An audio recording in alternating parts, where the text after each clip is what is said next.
आणि त्या दृष्टिकोनातून आज तुमच्याशी मी हितगुज असतो.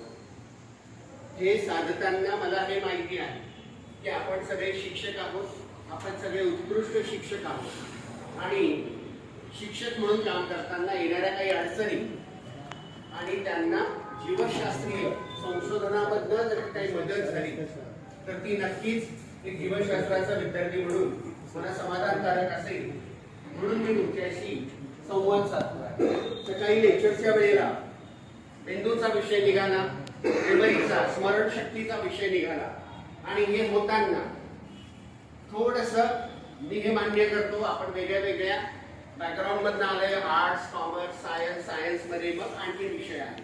त्यामुळे सगळ्यांना या गोष्टी व्यवस्थित माहिती असतील अशी शक्यता कमी आहे, कारण ते तुम्ही शिकलेली नाही, तुम्हाला माहिती असणं अपेक्षित नाही. आणि एक विद्यार्थी म्हणून जीवशास्त्राचा तुमच्यासमोर मांडण्याचा प्रयत्न करतोय. याचा फायदा झाला तर तो फायदा माझ्या विषय असा असेल, माझा नाही. काय कुणी त्रुटी राहिली तर ती माझी असेल, माझ्या सब्जेक्टची नाही. मित्रांनो, या ठिकाणी अगदी आपण साध्या आणि सोप्या भाषेमध्ये समजून घेऊ की कम्प्युटर जे आहे ते कम्प्युटर आपण सगळेजण वापरतो. या कम्प्युटरचे कोणते कोणते भाग आपल्याला सांगता येते. डेस्कटॉप बद्दल आपण बोलतो तर त्याच्यामध्ये एक डिस्प्ले असतो, हे आहे स्पीकर्स आहे. स्पीकर कशासाठी आहेत आपल्या सगळ्यांना माहिती आहे. कीबोर्ड असतो, त्याच्यानंतर आहे माउस आहे, वेबकॅम आहे आणि प्रिंटर आहे. तर मित्रांनो, याच्यामध्ये डिस्प्ले आहे, त्याच्यानंतर स्पीकर्स आहे, त्याच्यानंतर हे प्रिंटर आहे, बरोबर. हे सगळे जे आहेत ते आउटपुट डिव्हाइसेस, बरोबर. आणि त्याच्या व्यतिरिक्त वेबकॅम असेल, त्याच्यानंतर आपला कीबोर्ड असेल, त्याच्यामध्ये असलेलं सॉफ्टवेअर असेल, हे सगळे इनपुट डिव्हाइसेस आहेत. आणि जशी ही कम्प्युटर सिस्टीम आहे तिला इनपुट डिव्हाइसेस आहेत आणि आउटपुट डिव्हाइसेस आहेत.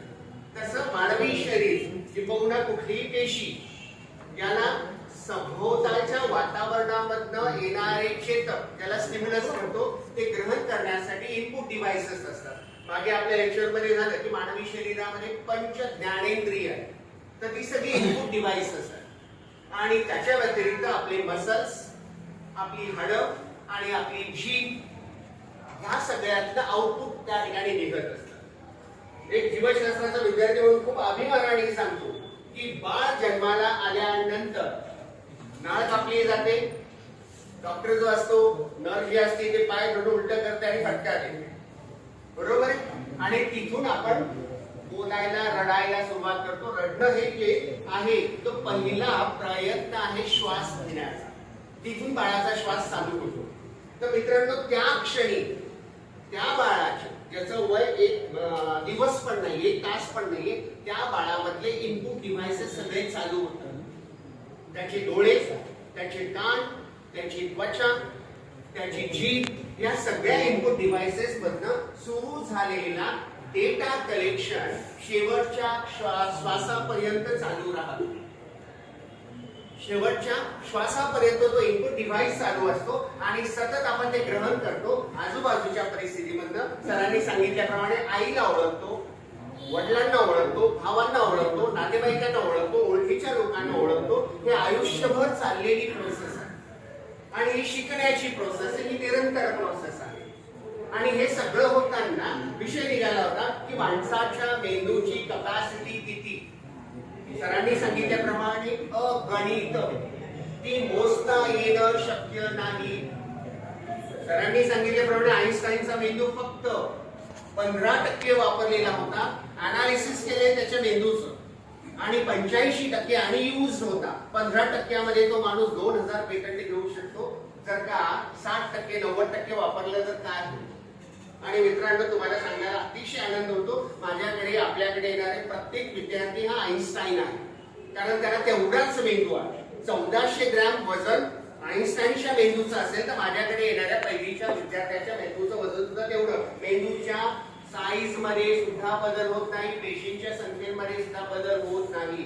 बदल कशामध्ये होतो तर नवीन घेतलेल्या मोबाईल मध्ये ऍप्स नसतात, बरोबर. आपण नंतर ते डाउनलोड करतो तीच मेथड आहे आपल्या मेंदूमध्ये. आपण एका दिवसापासून जे शिकायला सुरुवात करतो त्यातलं पहिलं सॉफ्टवेअर असतं ते स्पर्शाचं. आईचा स्पर्श बाळ ओळखतं आणि बाळाचा स्पर्श आई ओळखते. याचा अतिशय सुंदर आमच्या बायोलॉजी मध्ये आहे प्रोलॅक्टिन नावाचा हार्मोनचं. जेव्हा पहिल्यांदा आई त्या बाळाला जवळ घेते तेव्हा तिला पाळणा फुटतो. तिच्या मॅमरी ग्लँड्स मधनं दूध सिक्रेट होतो आणि तो निसर्गाचा चमत्कार आहे, आशीर्वाद आहे की आपल्या बाळाला आपल्याला जगवायचंय. त्याच्यासाठी तिच्या शरीरातल्या रक्तापासून दुधाची निर्मिती होते आणि ती बाळाला देते.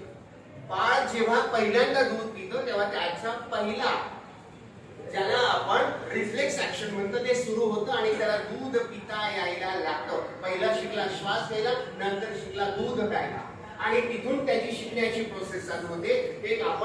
एक सर्वात जास्त प्रगतिशील प्राणी म्हणून वय वर्ष 6 झाल्यानंतर आता सरांच्या नवीन एनईपी प्रमाणे 3 वर्षाचं झाल्यानंतर आपण त्याला शाळेत टाकणारे ती सुद्धा इनपुट मेथड आहे.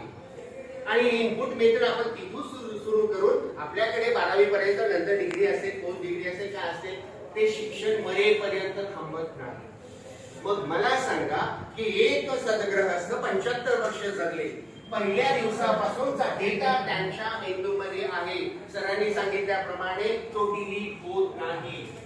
मित्रांनो, आपण नोंदवलेले क्षण सगळे आपल्या मेंदूमध्ये जसेच्या तसे आहेत.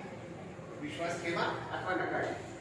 आणि मग तिथून सगळं सुरू झालेली शिक्षण पद्धती, त्याच्यावर संस्कार होतात. ज्या पद्धतीने आपण रॅम बदलतो, गरज पडली तर रॉम बदलतो, गरज पडली तर हार्ड डिस्क वाढवतो, ह्या सगळ्या सिस्टीम मानवी मेंदूमध्ये सुद्धा आहे. तुम्ही मला प्रश्न विचारा की सर, जर प्रत्येक गोष्ट रेकॉर्डेड आहे, प्रत्येक गोष्ट आपल्या मेंदूमध्ये जशीच्या तशी आहे, तर माझ्या विद्यार्थ्यांचा प्रॉब्लेम असा आहे, 10 विद्यार्थी त्यांच्यामधल्या 5 विद्यार्थ्यांना एकदा वाचलं एक पाठी, दोनदा वाचलं द्विपाठी, त्रिपाठी वगैरे. ही मेथड जी आहे ही आपण डेव्हलप केलेली आहे, ही निसर्गाने सगळ्यांना एक पाठीच बनवलं. एकदा रेकॉर्ड केलं मेंदूमध्ये जसंच्या तसं. माझ्या 5 विद्यार्थ्यांना परीक्षेच्या वेळेला सगळे प्रश्न आठवले. 5 विद्यार्थी म्हणतात सर काल तर वाचलं होतं, आठवत असं कसं काय म्हणतो? असं आपल्या बाबतीत पण म्हणतो. माझ्या भगिनींना जेव्हा ट्रेनिंगसाठी यायचं असतं, सकाळी साधारणतः 8 वाजता तयारी करताना साडी असेल, ड्रेस असेल, त्यांचे कबर्ड मधनं काढतात, बरोबर आहे. पण कधीतरी असं होत असेल ना की एक टॉप आणि दुसरी सलवार सापडते, त्यावर मॅच होणारी सलवार सापडत नाही. आपण तर आई खाऊ आहोत, आपल्याला वहिनी सगळे रेडी करून देतात, बरोबर, त्याच्यावर प्रॉब्लेम येत नाही. पण रुमाल सापडत नाही, चावी सापडत नाही, गाडीची चावी कुठे ठेवली ते आठवत नाही, मोबाईल कुठे आहे, चार्जिंगला लावले नव्हता. हे आपल्या बाबतीत सुद्धा घडतं. याला म्हणतात विस्मरण. आणि विस्मरण हा निसर्गाने दिलेला सर्वात मोठा वरदान आहे. जर प्रत्येक गोष्ट आपण लक्षात ठेवावं लागलं तर 25 वर्षाचं झाल्यानंतर आपला मेंदू भ्रष्ट होऊन जाईल. थँक गॉड की आपण आवश्यक ते लक्षात ठेवतो, जे आवश्यक ते लक्षात ठेवत नाही. प्रत्येकाला स्वतःची जन्मतारीख पाठ आहे, मोबाईल नंबर पाठ आहे, आधार क्रमांक पाठ आहे. काही जणांचा असू शकतो, सरांचा तर विषयच नाही, बरोबर आहे की नाही. आणि मग जे अनावश्यक आहे ते आपोआप निघून जात आहे आणि जे आवश्यक आहे ते ठेवलं जात आहे. आता विद्यार्थ्यांसाठी आपल्याला याचा वापर कसा करता येईल? असलेलं आठवलं, नंतर पुस्तक आठवलं, पुस्तकामध्ये पाठ number 78 internal structure of heart, त्याचं लाल रंगाचं हेडिंग होतं. त्याच्यानंतर मी बघून पेपर लिहिला. हे प्रत्यक्षात प्रॉब्लेम काय आहे की विस्मरण आहे. आणि विस्मरण कशामुळे? विस्मरण हे टेक्नॉलॉजी आहे. आपण ठरवलं ते विसरू शकतो, ठरवलं ते लक्षात ठेवू शकतो. मी सांगितल्याप्रमाणे कपाटातले कपडे आपल्याला पटकन सापडत नाही, आपल्या वस्तू पटकन सापडत नाही, कारण आपण त्या सगळ्या एकत्र करून ठेवल्या आहेत. त्या वगैरे स्वयंपाक करताना मसाल्याचा डबा घेतात की मसाल्याच्या डब्यामध्ये एका डब्यामध्ये हळद असते, एकीकडे जिरा असते, एकीकडे राई असते, एकीकडे गरम मसाला असतो. सगळं एकत्र करून ठेवा ना, छान वाटतं. चालेल चालेल, सगळे डाळी एकत्र करून ठेवा, चालेल. नाही, हे आपण मेंदूच्या बाबतीत करतो, वस्तूंच्या बाबतीत करत नाही. आपण जेव्हा दिवसभर जाग असतो किंवा झोपेमध्ये सुद्धा आपल्या सेन्सेस चालू असतात, आपण ते घेतो, रिसीव्ह करतो, डेटा सगळा गोळा करतो आणि त्याची सरमिसळ करतो. आणि सरमिसळ झाल्यामुळे मेंदूला त्याचं महत्व कळत नाही, मेंदू ते डिलीट होतं. पण तेच जर आपल्या अध्यापन पद्धतीप्रमाणे माझा एनईपीला विरोध नाही, पण जे आम्ही शिकलेलो आपण शिकलेलो आहे ती मेथड सर्वात उत्कृष्ट होती. म्हणजे पाठांतर असू द्या, वर्गातलं वाचनाचा तास असू द्या, अवांतर वाचन असू द्या, त्याने काय व्हायचं, घरी गेल्यानंतर अभ्यास करताना जेव्हा ती गोष्ट रिवाइज करतो आणि रिवाइज करताना ती रिऑर्गनाइज होते. रिवाइज हा शब्द इंग्रजी भाषेतला आहे, बायोलॉजिकल इट इज रिऑर्गनाइज. आज सरांनी शिकवलंय ते घरी जाऊन वाचल्यानंतर ते रिऑर्गनाइज होऊन माझ्या मेंदूमध्ये 37 प्रकारचे क्षेत्र आहेत. Frontal lobe, parietal lobe, occipital, temporal आणि स्फेनॉइड.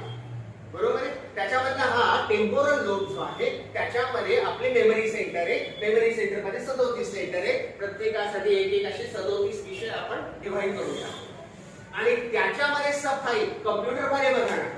कम्प्युटर मध्ये जर का गेले तुम्ही तर या कम्प्युटरची गंमत तुम्ही बघाल. बरोबर आहे. हा सगळा स्क्रीन आहे, हा ब्रेन आहे आणि मला समजून घ्या उद्या एनईपी वरचा पेपर द्यायचा आहे. एनईपी वरचा पेपर द्यायला म्हणून मी इकडे आलो आहे. ही फाईल मेंदूमध्ये अशी ओपन झाली पाहिजे. हे झाल्यानंतर मला हे आठवलं पाहिजे की आठवलं पाहिजे म्हणजे ती येतेच की मला एनईपीचा पेपर द्यायचा आहे. हे एनईपीच्या पेपरसाठी मी इकडे आलो. एनईपीचा पेपर आल्यानंतर इतक्या सगळ्या फाईल एनईपी मधल्या आणि मग त्याच्यामध्ये कुठेतरी मला निवड श्रेणीला जायचं.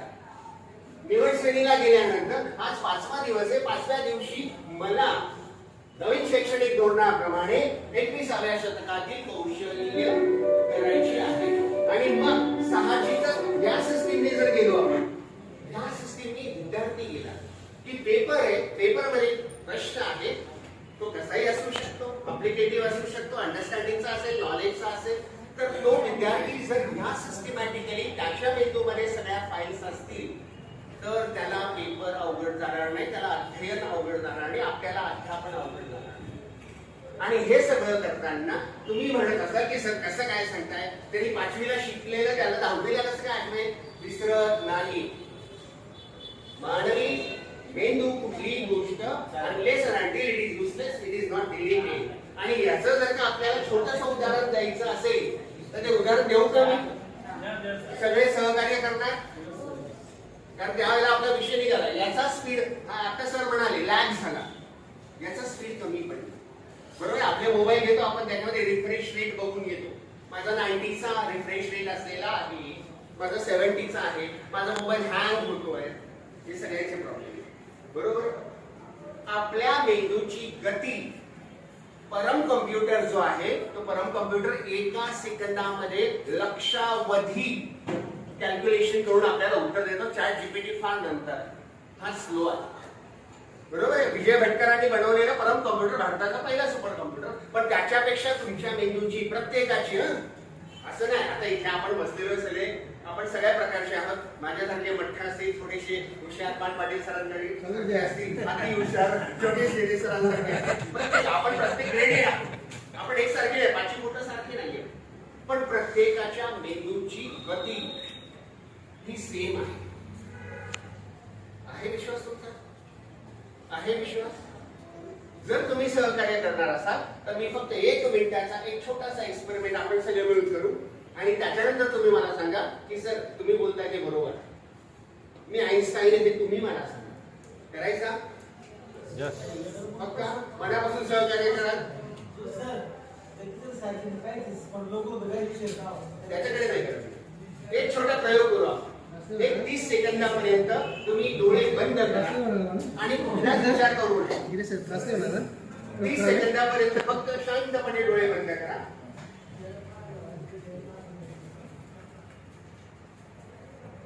तीस सेकंदापर्यंत कसला विचार करू.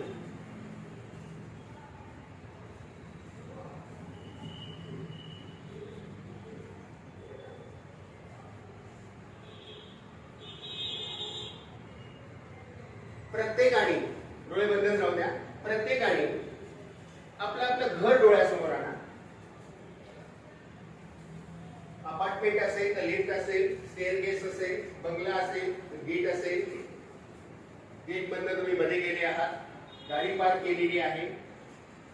गाडी पार्क केल्यानंतर तुम्ही तुमच्या दरवाजामध्ये गेले आहात. शूज, चप्पल जे असेल ते काढलं आहे.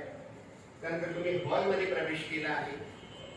हॉलमध्ये प्रवेश केल्यानंतर तुम्ही तुमची बॅग ठेवलेली आहे. मित्र असतील तर सौभाग्यवती, मॅडम असतील तर घरी असलेले सर. आतमधनं एक पाण्याचा ग्लास ट्रेमध्ये घेऊन आलेले आहेत. आणि मित्र असतील तर सौभाग्यवती बहिणी विचारतायत जमले का. बहिणी असतील तर माझे नवरे विचारतायत जमलीस का, चहा देऊ का. बस प्रयोग संपतो. मित्रांनो